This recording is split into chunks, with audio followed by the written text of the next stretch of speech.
नमस्कार, CSK news में आपका स्वागत है। तो दोस्तों, दिन भर की जो फटाफट ब्रेकिंग न्यूज़ निकल के आ रही है, किक करके बताएंगे। दोस्तों, पीओके को लेकर बहुत बड़ा ऐलान हो चुका है। पीओके भारत का अभिन्न अंग था और बनेगा। जी हाँ, दरअसल एयर मार्शल अमित देव का बड़ा ऐलान, एक दिन पूरा कश्मीर बनेगा भारत का हिस्सा। इसके बारे में आपको बताएंगे। दूसरी बड़ी अपडेट निकल के आ रही है, पाकिस्तान का फिर से कश्मीर एजेंडा शुरू। 27 अक्टूबर को ब्लैक डे मनाने के लिए दुनिया भर से अपने दूतावासों को प्रदर्शन करने के दिए आदेश। तीसरी बड़ी अपडेट बताएंगे, बाइडन के सांसदों ने की अपील, रूस से S-400 मिसाइल सिस्टम खरीदने के लिए भारत पर ना लगे प्रतिबंध। जी हाँ। तो चौथी बड़ी अपडेट में बताएंगे, कंगाल पाकिस्तान को सऊदी का सहारा, इमरान खान ने प्रिंस के आगे फैलाए हाथ तो $3 अरब की मिली भीख। एक एक करके आपको विस्तार से बताएंगे, लेकिन उससे पहले एक छोटा सा निवेदन, अगर आपने चैनल को अभी तक सब्सक्राइब नहीं किया तो पल पल के अपडेट के लिए चैनल को सब्सक्राइब करें। और जम्मू कश्मीर, अगर आप भी मानते हैं कि पीओके भारत का अभिन्न अंग है, इसे भारत और कश्मीर में होना चाहिए, तो इस वीडियो को लाइक करें। दरअसल पहली बड़ी अपडेट निकल के आ रही है, इन्फेंट्री डे पे पीओके को लेकर बड़ा ऐलान किया। सेना ने कहा पीओके लेकर रहेंगे। एयर मार्शल अमित देव बोले एक दिन पूरा कश्मीर होगा भारत का हिस्सा। जी हाँ, भारतीय सेना आज इन्फेंट्री डे मना रही है। इसी दिन यानी 27 अक्टूबर 1947 को पहली बार भारतीय सेना ने पाकिस्तान के खिलाफ कश्मीर में जंग की शुरुआत की थी। पूरे कश्मीर को पाकिस्तान और कबालियों के हाथों से जाने से बचाया गया था। इस विशेष मौके पर वायुसेना की पश्चिमी कमान के air officer commanding in chief air marshal Amit Dev ने जवानों को संबोधित किया। वायुसेना चीफ अधिकारी अमित देव ने कहा है कि पाकिस्तान ने कश्मीर को हड़पने के कई अभियान चलाए हैं, लेकिन हमारी सेना ने कश्मीर को कभी पाकिस्तान का हाथ से जाने नहीं दिया है। उन्होंने कहा है कि भारतीय वायुसेना, थल सेना व बड़गाम अभियान किया गया था, और सिर्फ यही नहीं, भारतीय सेना ने कई ऐसे छोटे मोटे अभियान चलाए गए हैं जिनमें कश्मीर की सुरक्षा हुई है और कश्मीर में हमने दुश्मनों के हाथों में नहीं जाने दिया है। उन्होंने आगे कहा है कि हमें पूरा विश्वास है कि पीओके भी एक दिन कश्मीर का हिस्सा होगा और जल्द ही पूरा कश्मीर भारत का हिस्सा होगा। पूरी तरीके से कश्मीर भी आतंक से आज़ाद होगा। दरअसल दोस्तों, ये बहुत बड़ा बयान है, बहुत बड़ा स्टेटमेंट है, क्योंकि इधर बीच पीओके को लेकर सेना का कोई स्टेटमेंट निकल के नहीं आया था। हालांकि आपको बता दें कि कुछ दिन पहले यूएन में भारतीय अधिकारी ने एक बड़ा बयान देते इमरान खान से तत्काल पीओके खाली करने की बात जरूर कही थी। दरअसल आपको बता दें, कुछ दिन पहले आपको भी पता होगा कि यूएन में श्वेता दुबे ने किस तरीके से फटकार लगाई थी कश्मीर को और पाकिस्तान पीओके को लेकर। उन्होंने कहा था कि पीओके भारत का अभिन्न अंग है, और वही चीज़ एक बार फिर से इन्फेंट्री डे पे मार्शल अमित देव ने ये बड़ा ऐलान कर दिया है। और चीन और पाकिस्तान के मुँह पे करारा तमाचा भी है कहीं ना कहीं एक तरीके से। हम चलते हैं अगले अपडेट। अगली बड़ी खबर, बौखलाए पाकिस्तान ने फिर से कश्मीर एजेंडे को किया शुरू। 27 अक्टूबर यानी आज ब्लैक डे मना रहा है। दुनिया भर में दूतावासों को प्रदर्शन करने का दिया आदेश। पाकिस्तान का फिर से कश्मीर एजेंडा शुरू हो चुका है। उसने 27 अक्टूबर यानी आज ब्लैक डे मनाने के लिए दुनिया भर में अपने सभी दूतावासों को लिखा है, जिनमें आदेश दिया गया है कि भारतीय दूतावास के सामने ज़्यादा से ज़्यादा प्रदर्शन किए जाएं। इसके लिए पाकिस्तान ने स्पेशल फंड्स भी दूतावासों को भेज दिए हैं और कहा है कि भारी मात्रा में भीड़ इकट्ठा कराई जाए। और उसने कहा है कि सोशल मीडिया प्लेटफॉर्म जैसे ट्विटर, इंस्टाग्राम और फेसबुक पर इसको लेकर ट्रेंड चलाए जाएँ। इसके अलावा स्पेशल सेमिनार आयोजित करवाए जाएं। पाकिस्तान ने चिट्ठी अपने सभी फॉरेंसिक मिशन को भेजी हुई है, सिवाय भारत के, ताकि इसका पता उसको पहले से ना लगे। आपको बता दें कि कई जगहों पे विरोध प्रदर्शन भी अभी देखने को मिल रहे हैं, लेकिन पाकिस्तान के उस तरीके से विरोध प्रदर्शन नहीं देखने को मिल रहे हैं। जम्मू कश्मीर को पाकिस्तान का ये ढकोसला धाराशाही हो रहा है दुनिया भर में। अब तुर्की ने भी पाकिस्तान का जम्मू कश्मीर के मसले पे साथ छोड़ दिया है। हम चलते हैं अगले अपडेट। बाइडन से 2 सांसदों ने की अपील, रशिया से S-400 मिसाइल सिस्टम खरीदने के लिए भारत पे ना लगे प्रतिबंध। दरअसल रूस से S-400 मिसाइल सिस्टम खरीदने पे अमेरिका द्वारा भारत पर प्रतिबंध लगाए जाने की चेतावनी के बीच राष्ट्रपति जो बाइडन से 2 सांसदों ने आग्रह किया है कि भारत के प्रतिबंधों से बाहर रखें।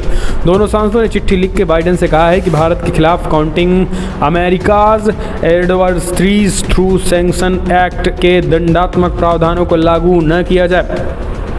बाइडेन को लिखी चिट्ठी में डेमोक्रेटिक पार्टी के सीनेटर मार्क वार्नर और रिपब्लिकन पार्टी के जॉन कॉर्निन ने राष्ट्रपति बाइडेन से आग्रह किया है कि इसके तहत राष्ट्रीय हित को ध्यान में रखते हुए भारत को कई इसके प्रावधान से छूट देनी चाहिए। तो दोस्तों अगर आप भी मानते हैं कि चाइना से मुकाबले के लिए भारत अगर अमेरिका चाहता है तो भारत को इन प्रतिबंधों से छूट मिलनी चाहिए।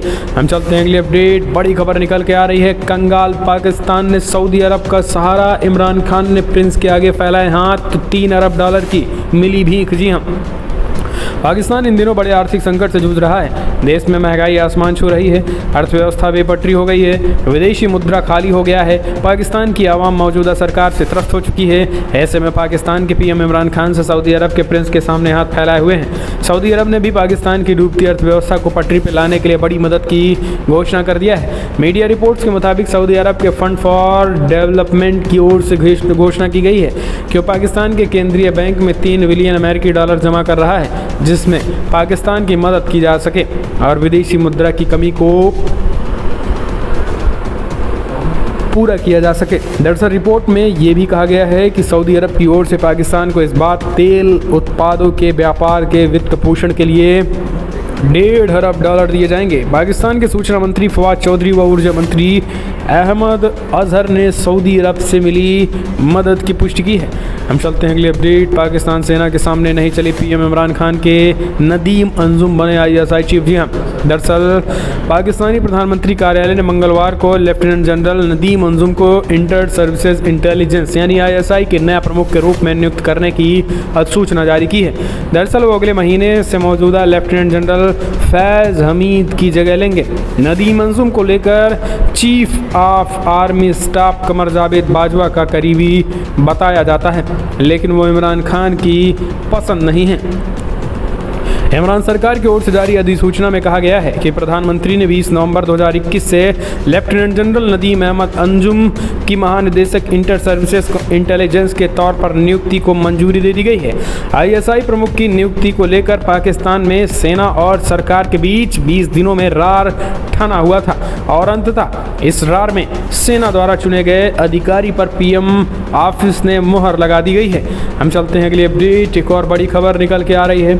दोस्तों तालिबान राज में भूखमरी की कगार पे, करोड़ों लोग पेट भरने के लिए बच्चों को बेचने तक हैं तैयार। जी हाँ, ये है अफगानिस्तान के हालात। दरअसल जब लोकतंत्र ढहता है तो आवाम का कितना बुरा हाल होता है, इसे समझने के लिए पड़ोसी मुल्क अफगानिस्तान के हालात को समझना जरूरी है। अफगानिस्तान के लोगों के साथ ही कुछ ऐसा हो रहा है जहां तालिबान की हुकूमत और चंद महीनों की हुकूमत में वहां की आवाम के सामने भूख से मरने की नौबत आ गई है। गरीबी और भूखमरी के कारण लोग बच्चों को तक बेच रहे हैं। भोजन और इलाज के अभाव में कई मासूम दम तोड़ चुके हैं। तालिबानी हुकूमत के करीब 2.5 महीने बाद भी अफगानिस्तान में एक और हुकूक की आवाज़ उठ रही है। तालिबान राज में अफगानी महिलाएं शिक्षा और रोजगार के अधिकार मांग रही हैं, यूनाइटेड नेशन में दखल देने की मांग कर रही हैं। तालिबान राज में सबसे बुरा हाल रोजगार को लेकर है। अफगानिस्तान में दफ्तरों पे ताले लग रहे हैं, बैंक बंद होने के कगार पे हैं। काबुल में कंधार तक लोग अपने घरों के टीवी, फ्रिज, पलंग, सोफा बेचकर गुजारा बसर कर रहे हैं। इतना ही नहीं, पेट भरने के लिए अफगानी नागरिकों के अपने जिगर के टुकड़ों को भी बेचा जा रहा है। हम चलते हैं अगली अपडेट। बड़ी खबर निकल के आ रही है। तो दोस्तों पनडुब्बी से जुड़ी गुप्त जानकारी लीक करने में CBI ने नौसेना अधिकारियों को किया गिरफ्तार। नेवी उच्च स्तरीय जांच की मांग कर रही है। बड़ी खबर निकल के आ रही है ये एक और। जी हाँ, दरअसल आपको बता दें पाकिस्तान जो है वो कहीं ना कहीं एक तरीके से चाल चल रहा है। एक महत्वपूर्ण घटनाक्रम में CBI ने किलो श्रेणी के एक पनडुब्बी के आधुनिकीकरण से जुड़ी गुप्त जानकारी लीक करने के सिलसिले में नौसेना के कमांडर, 2 सेवानिवृत्त अधिकारियों और 2 अन्य लोगों को गिरफ्तार कर लिया। शीर्ष सरकारी सूत्रों ने बताया है कि पिछले महीने नए घटनाक्रम के बाद नौसेना ने भी इसे लीक और भविष्य में इस तरीके की घटनाएं रोकने के रास्ते तलाशने के लिए वाइस एडमिरल और रियर एडमिरल के नेतृत्व में 5 सदस्यीय जांच टीम का गठन किया है। 2 सेवानिवृत्त अधिकारी समेत 4 अन्य की गिरफ्तार नौसेना और अपने स्तर पर भी जांच कर रही है। हम चलते हैं अगली अपडेट। एक और बड़ी खबर निकल के आ रही है। अफगानिस्तान के मुद्दे पे भारत किर्गिस्तान की एक राय। NSA अजीत डोवाल ने अपने समकक्ष के साथ सुरक्षा चुनौतियों पर की बातचीत। भारत के राष्ट्रीय सुरक्षा सलाहकार NSA अजीत डोवाल ने मंगलवार को अपने किर्गिस्तान के समक्ष लेफ्टिनेंट जनरल मरात इमानुकुलोव के साथ अफगानिस्तान में मौजूदा स्थिति और अन्य क्षेत्रीय सुरक्षा के मुद्दे पर चर्चा की है। किर्गिस्तान की सुरक्षा परिषद के सचिव ईमान कुलोव दोनों देशों के राष्ट्रीय सुरक्षा परिषद के बीच पहली रणनीतिक बातचीत की है। भारत के दौरे पे भी है। ईमान कुलोव का भारत दौरा इसी महीने विदेश मंत्री एस जयशंकर के किर्गिस्तान दौरे के 2 हफ्ते के बाद हो रहा है। हम चलते हैं अगले update. Jammu Kashmir terror funding मामले में जमात इस्लामी के कई ठिकानों पर एनआईए की रेड, आतंकी फंडिंग का है आरोप। दरअसल जम्मू कश्मीर में एनआईए में आज अपने कैडरों के खिलाफ आवासीय परिसरों की तलाशी की है। आतंकी फंडिंग मामले में प्रतिबंध जमात इस्लामी समूह के खिलाफ कई दिनों से जांच चल रही है। एनआईए ने सुबह 6 बजे से जम्मू कश्मीर पुलिस और सीआरपीएफ के साथ तलाशी अभियान चलाया। यह छापेमारी 8 और 9 अगस्त को श्रीनगर, बड़गाम, गंदराल और बारामूला, कुपवाड़ा, बांदीपोरा, अनंतनाग, शोपिया, पुलवामा, कुलगाम, रामगढ़, डोडा, किश्तवाड़ आतंक विरोधी और एजेंसी के 61 छापे के क्रम में है। तो दोस्तों ताबड़तोड़ छापे मारे जा रहे हैं और आतंकियों की कमर जो है वो टूटती नजर आ रही है।